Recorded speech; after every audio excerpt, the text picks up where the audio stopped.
reasons for human-elephant conflict in Assam is connected to tea cultivation. Assam is the largest tea grower state in India.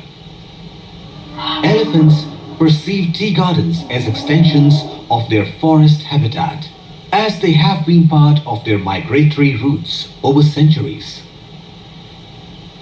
They have been using the areas in the elephant corridors like these to rest, eat food, drink water, and also to give birth.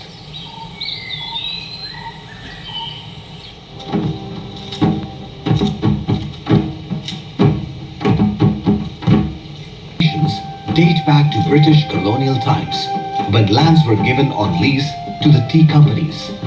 The companies at that time were directed to keep the elephant corridors free and also to maintain some areas as buffer zones for wild animals. But the tea companies had little or no interest in nature conservation. Sample